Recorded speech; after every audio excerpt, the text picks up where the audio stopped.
नमस्कार। मैं पिछले 10 सालों से लगभग बाहर देश में काम कर रहा हूँ। मैं जो देखता हूँ यहाँ पे वही आप लोगों को बताता हूँ। जो मेरे जैसे गरीब फैमिली से आते हैं बाहर देश कमाने के लिए, बाहर देश का काम कराने के लिए, उनको मैं अपने अनुभव से वीडियो बना कर देता हूँ, जिससे उनको काम में आसानी हो, या कोई काम सीख रहे हैं तो उसके साथ क्या करना चाहिए। अब मान लीजिए कि आप इलेक्ट्रीशियन का काम सीख रहे हैं, तो आप तो गांव में देखे हैं इलेक्ट्रीशियन का काम क्या होता है, बाहर में भी देखे हैं इलेक्ट्रीशियन का काम क्या होता है। आप एक इलेक्ट्रीशियन हो जाता है ऐसे इलेक्ट्रीशियन जो हाउस का काम कर रहा है, और इधर प्लांट में आने के बाद refinery, oil and gas plant, बड़ी बड़ी प्लांट है, उसमें आने के बाद कैसा इलेक्ट्रीशियन खोजता है।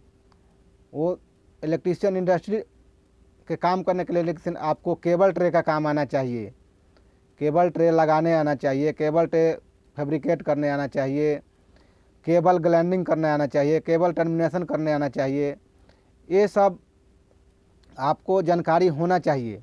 आप अगर काम कर रहे हैं इलेक्ट्रीशियन का, मान लीजिए ITI इलेक्ट्रीशियन से कर रहे हैं, लेकिन वहाँ तो आपको केवल इलेक्ट्रीशियन का एक काम करने का तरीका बता दिया गया, ट्रेनिंग दे दिया गया, आप ट्रेंड हो गए। लेकिन कंपनी में आकर के कैसा काम होता है ये जानने के लिए आप कंपनी में जाते हैं, तब पता चलता है।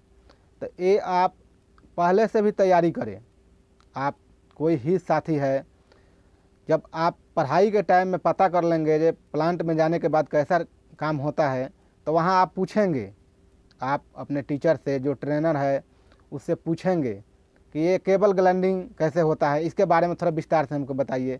या यूट्यूब पे भी बहुत वीडियो मिलेगा, जो उससे आप देख करके सीखेंगे केबल ग्लैंडिंग कैसा हो, केबल टर्मिनेशन कैसा होता है, ये क्या होता है, वो क्या होता है, ये जीबी से केबल निकलता है तो कहाँ जाता है, कंट्रोल रूम से केबल निकलता है तो ये कहाँ पहले जाता है। ये सब जानने के लिए आप उत्सुक रहिए। पढ़ने के लिए सब कोई पढ़ता है, पढ़ाई करना कोई बुरी बात नहीं है, पढ़ाई कीजिए। पढ़ाई आप केवल पढ़ाई करने से नहीं होगा, कुछ उसके बारे में आप जानकारी लेते रहिए। जब उसके बारे में जानकारी ले लेंगे तब आप जा कर के एक कारीगर बनेंगे। खाली पढ़ाई करने से नहीं होगा, आपको एक कारीगर भी बनना है, आप एक टेक्नीशियन आपको बनना है। तो आप उसमें क्या क्या लगता है।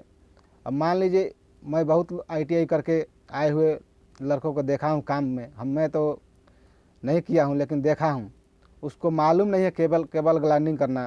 तो वो पहले से आप मान लीजिए यूट्यूब पर ही देख लिए, या किसी से पूछ लिए, या जानकारी लेना, कहीं से भी जानकारी मिले, आप जानकारी लेते रहिए। पढ़ाई के टाइम में आप जानकारी लेंगे तो अपने टीचर से, अपने ट्रेनर से और ज़्यादा पूछेंगे। तो आप जो भी काम सीख रहे हैं उसके बारे में, मान लीजिए वहाँ कोई सुविधा नहीं है, कोई इंडस्ट्री नहीं है, कोई कंपनी नहीं है, यूट्यूब से देखिए ना केबल ट्रे कैसे लगाया जाता है, केबल ट्रे फैब्रिकेट कैसे किया जाता है। मान लीजिए केबल ट्रे को, सीधा केबल ट्रे है, उसको काट करके आपको 90 डिग्री बनाना है, तो बहुत सारे यूट्यूब पर वीडियो मिलेगा, उसको देखकर आप सीख सकते हैं। केवल इलेक्ट्रीशियन के काम में वो उधर पढ़ाया जाता है, उसके चक्कर में मत रहिए, आप अलग से कुछ सीखते रहिए, तब जा कर के आप अच्छा इलेक्ट्रिकल टेक्नीशियन बन पाएंगे। मैं ऐसे ही अपना सजेशन वीडियो बनाता हूँ, जिससे आपको अलग से जानकारी मिल सके। आप गरीब घर से जाते हैं, 50-60 हज़ार रुपये दे करके ट्रेनिंग लेते हैं, लेकिन वहाँ क्या बताया जाता है ट्रेनिंग में, थोड़ा बहुत बताकर आपको छोड़ दिया जाता है। तो आप वहाँ ट्रेनिंग लेने जाए तो आप अधिक से अधिक जानकारी लेना सोचें। आप पैसा ऐसे जाया नहीं जाने दें। आप पैसा दिए हैं तो आप पूछेंगे तभी सीखेंगे। आपको माता पिता भाई ये तो भेज दिए ट्रेनिंग लेने के लिए, अब वहाँ सीखना आपको है, तो अलग से आपको जानकारी रहेगा तो आप अलग से सीखेंगे। मैं ऐसे ही वीडियो बनाता हूँ, हर एक काम के बारे में। मैं 2-3 काम मैं करता हूँ, लेकिन मैं यहाँ काम पर जो देखता हूँ, क्या वहाँ सीखना चाहिए कि यहाँ आकर आदमी सफल टेक्नीशियन बनेगा, अच्छा टेक्नीशियन बनेगा, इसके बारे में मैं अपने से कुछ बोलता हूँ, बनाता हूँ वीडियो में, जो आप वहाँ सीख करके आएंगे तो आपको भविष्य में बहुत अच्छा होगा। ऐसे ही वीडियो देखने के लिए मेरा चैनल को ज़रूर सब्सक्राइब कर लें और वीडियो अच्छा लगे तो लाइक कमेंट ज़रूर करें।